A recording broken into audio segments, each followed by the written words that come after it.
என்கிட்ட நல்லா பேசிட்டு இருந்த பொண்ணு சடனா வந்து என்கிட்ட வந்து பேசவே மாட்டேங்குது. ஸோ என்ன ரீசன்னே தெரியல. சடனா கோஸ்ட் பண்ணிட்டு போயிருச்சு. என்னவா இருக்கும் நானும் அதை தான் யோசித்து பார்த்தேன். பட் என்னால் கண்டே பிடிக்க முடியல. ஸோ நீ இந்த கேட்டகரியில் இருந்தாலும் சரி, ஆர்எல்ஸ் ஒரு பொண்ணு என்கிட்ட நல்லா தான் பேசிட்டு இருந்துச்சு. பட் சடனாக கிராஜுவலாக வந்து இன்ட்ரெஸ்ட் வந்து குறைஞ்சிட்டே போயிட்டு இருந்துச்சு. ஸோ ஒரு பீரியட் ஆஃப் டைமுக்கு அப்புறம் அது கம்ப்ளீட்டாக என்கிட்ட வந்து பேசாமே போயிருச்சு. வந்து லவராக இருக்கலாம், ஃப்ரெண்டாக இருக்கலாம். பட் ஆனால் சடனாக என்ன விட்டு போயிட்டா அப்புறம் என்ன ரீசனே தெரியல. கிராஜுவலாக போயிட்டா அப்புறம் என்ன ரீசனே தெரியல அப்படின்னா இந்த வீடியோவில் நான் 4 ரீசன் சொல்கிறேன். ஸோ இந்த ரீசனால தான் விட்டு போயிருப்பாங்க. அதுக்குள்ள நிறைய சப் கேட்டகரிஸ்லாம் இருக்கும். ஸோ நான் உங்களுக்கு டெப்த்தாகவே எக்ஸ்பிளைன் பண்ணுறேன் எதனால் விட்டு போனாங்க அப்படின்னு சொல்லிட்டு. Okay friends, welcome to the channel ப்ரோட்டாவும் சொல்லலாமும். Reason number 1, boring. ஸோ எல்லா ரிலேஷன்ஷிப்புமே ஆவரேஜாக ஒரு 6 months to 2 years வரைக்கும் தான் ரொம்பவே ஹாப்பியாக எக்ஸைட்டிங்காக போகும். ஸோ அதுக்கப்புறம் ஒரு 2 years ஒரு ரிலேஷன்ஷிப் தாண்டது அப்படின்னாலே அவங்க இந்த இடத்துல வந்து கிராஜுவலாக வந்து போர் அடிக்க ஆரம்பிச்சிடும். ஒரு சில ரிலேஷன்ஷிப் 6 monthsலேயே போர் அடிக்கும், ஒரு சிலர் வந்து 2 yearsல வந்து போர் அடிக்க ஆரம்பிச்சிடும். ஏன் அப்படின்னா அந்த ஆப்போசிட்ல இருக்க பர்சனை பற்றி நம்ம ரொம்ப கம்ப்ளீட்டாக எல்லாமே தெரிஞ்சுப்போம். அவங்க எப்படி அழுவாங்க, எப்போ சிரிப்பாங்க, எப்போ கோவப்படுவாங்க, எப்படி வந்து கெஞ்சுவாங்க, இந்த மாதிரி அவங்கள பற்றி இன்ச் பை இன்ச்சாக எல்லாமே தெரிஞ்சிட்டனால ஸோ அந்த ரிலேஷன்ஷிப் வந்து அந்த ஆப்போசிட் பர்சனுக்கு வந்து ஒரு எக்ஸைட்மெண்ட்டே இருக்காது. ஸோ இதுக்கு என்ன ரீசன் அப்படின்னா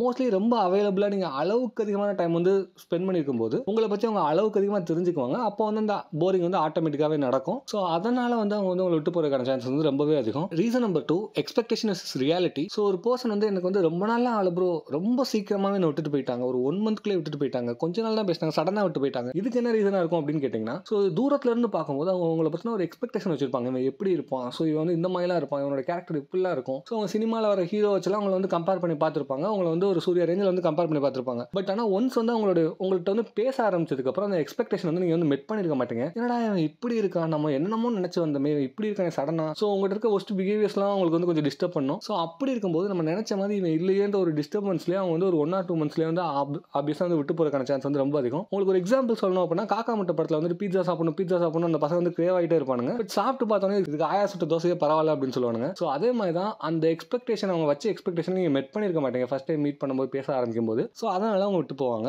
ரீசன் நம்பர் 3, உங்ககிட்ட இருந்து வர சம் ஒஸ்ட் பிஹேவியர்ஸ் வந்து அவங்களை ரொம்பவே டிஸ்டர்ப் பண்ணிருக்கும். ஸோ ரிலேஷன்ஷிப்பாக இருந்தால் அது வந்து இனிஷியல் ஸ்டேஜஸில் அவ்வளோ டிஸ்டர்ப் பண்ணாது, பட் போக டிஸ்டர்ப் பண்ணும். பட் ஆனால் ஃப்ரெண்ட்ஷிப்பாக இருக்கீங்க, நீங்கள் அப்போ தான் அந்த ரிலேஷன்ஷிப்லேயே போகிறீங்க அப்படின்னா அவங்கள்ட்ட இருக்க அந்த ரெட் ஃபிளாக்ஸ் வந்து அவங்க ரொம்ப ஐயோ இவனையா நம்ம லவ் பண்ணணும் அப்படின்னு சொல்லிட்டு அவங்க ஸ்டாப் பண்ணிடுவாங்க. ஸோ எந்த மாதிரி பிஹேவியர்ஸ்லாம் அப்படின்னு கேட்டிங்கன்னா நீ இந்த மாதிரி தான் ட்ரெஸ் பண்ணணும், பொண்ணை போட்டு ரெஸ்ட்ரிக்ட் பண்ணுறது. ஸோ வந்துட்டு என்கிட்ட சொல்லாமையே வெளியே போனேன், அவனை வெளியே போகக்கூடாதுன்னு சொல்லியிருக்கேன்ல, ஸோ அந்த மாதிரி ரெஸ்ட்ரிக்ட் பண்ணுறது. ஸோ வேறு பையன்ட்டு யார்ட்டாச்சும் ஒரு பையன்ட்ட சும்மா பேசினாலே ஜெலஸ் ஆகிட்டு நீ என்கிட்ட மட்டும் தான் பேசணும், உன்னை யார் அவன்ட்டுலாம் பேச சொன்னா அவள் வந்து வேற ஒரு பையன்ட்ட பேசினாலே ஓடி போயிடுவான்ற ஒரு மைண்ட் செட் வந்து அந்த பையனுக்கு இருக்கும்.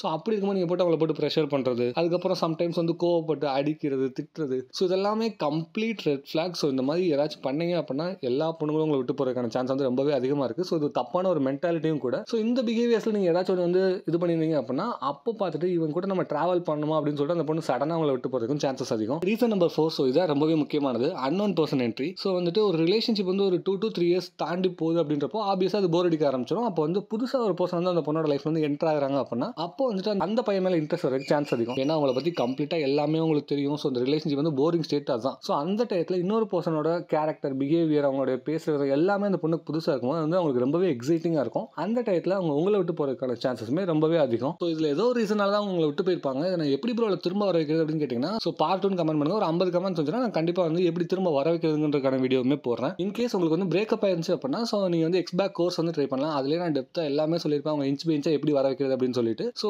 டிஸ்கிரிப்ஷன் வந்து ஒரு வாட்ஸ்அப் நம்பர் கொடுத்துருப்பேன். அந்த நம்பருக்கு வந்து வாட்ஸ்அப்பில் மெசேஜ் பண்ணிங்கன்னா எக்ஸ்பேக்னு சொல்லிட்டு எங்கள் டீம் வந்து உங்களை கான்டாக்ட் பண்ணி உங்களுக்கு வந்து கோர்ஸ் வந்து ப்ரொவைட் பண்ணுவாங்க. அந்த கோர்ஸோட பிரைஸ் வந்து 666 rupees. என்னோட கன்சல்டேஷன் வேணும் அப்படின்னு நினச்சாலும் நீங்கள் வந்து புக் பண்ணிக்கலாம். ஸோ டிஸ்கிரிப்ஷனில் நம்பர் ட்ரை பண்ணிக்கோங்க. Okay friends, see you, tata, bye by.